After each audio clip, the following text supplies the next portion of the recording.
চড়ুইভাতি বা জুলাপাতি। হারিয়ে গেলাম খেলার ছলে ছোট্টবেলার রান্নাবাটি। আসসালামু আলাইকুম, সবাই কেমন আছেন? আশা করতেছি আল্লাহর রহমতে ভালো আছেন। ছোটবেলায় আমরা কিন্তু কম বেশি এই কাজটা সবাই করেছি। আজকে আবার সবাই মিলে আমরা জুলাপাতি খাইতেছি। আর খাবারে কি কি ছিল সেটা তো আপনাদের সাথে অবশ্যই শেয়ার করব। সেই সাথে সবাই মিলে একত্রে কাজ করে কতটা মজা করলাম সেটাও আপনাদের সাথে শেয়ার করব। এখানে আন্টি তার বাবার বাড়ির থেকে খুদের চালগুলা নিয়ে আসছিল। আর এই জুলাপাতি রান্নার জন্য আন্টি কিন্তু বাইরে একটা চুলাও তৈরি করে নিছে। এরপর আমরা এক একজন এক এক ধরনের ভর্তা বানাচ্ছিলাম। যেহেতু আমরা আজকে সবাই মিলে প্ল্যান করেছি যে আজকে আমরা ভর্তা পার্টি করব। এখানে কিন্তু আমার আম্মু ফার্স্টেই পাতা ভর্তাটা করার জন্য সবকিছু রেডি করে দিয়েছে। পরে আমি কালিজিরা ভর্তা করার জন্য সবকিছু রেডি করে নিচ্ছিলাম।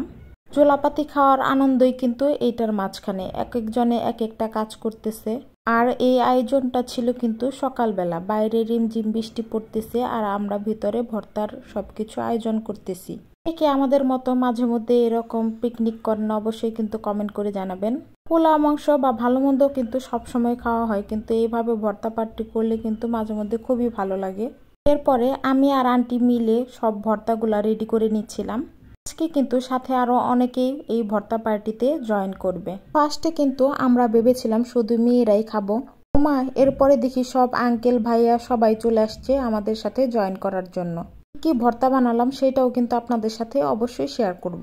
আমি আর আন্টি মিলে সব ভর্তাগুলা রেডি করে নিচ্ছিলাম আর আমার ভাইয়ের বউ একটু একটু করে ক্লিপগুলা নিয়ে নিচ্ছিল। এই যে আমাদের সব ভর্তা কিন্তু বানানো শেষ হয়ে গেছে।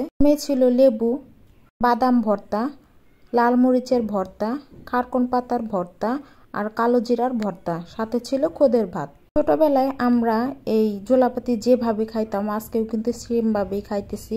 সবাই যার যার ঘর থেকে প্লেট নিয়ে আসছে, তারপরে আমরা সবাই একত্রে বসে খাচ্ছিলাম। আর এই যে আমার ছোট্ট টুনটুনটাও কিন্তু খাচ্ছিল। মেয়েদের খাওয়া হয়ে গেলে এরপর আঙ্কেল আর ভাইয়া সবাই মিলে কিন্তু খেয়ে নেবে। বিশ্বাস করেন এইভাবে যদি ভর্তা পার্টি করা হয় তাহলে কিন্তু মন্দ হয় না।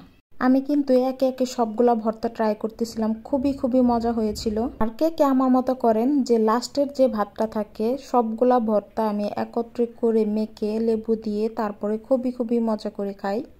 এক একটা ভর্তা খাচ্ছিলাম আর বলতেছিলাম কার কোনটা বেশি মজা হয়েছে। আসলে সবগুলা ভর্তাই খুবই মজা হয়েছিল। সবগুলা ভর্তা যদি একত্রে মেখে খাওয়া যায় তাহলে বলেন কি পরিমাণের ঝাল লাগবে। এরপর এক একজন তো ঝালে দৌড়াদৌড়ি করা শুরু করে দিয়েছিল। বুঝেন তাহলে আমরা কি পরিমাণের ঝাল খেতে পারি। সবাই ভালো থাকবেন। আল্লাহ হাফেজ। আসসালামু আলাইকুম।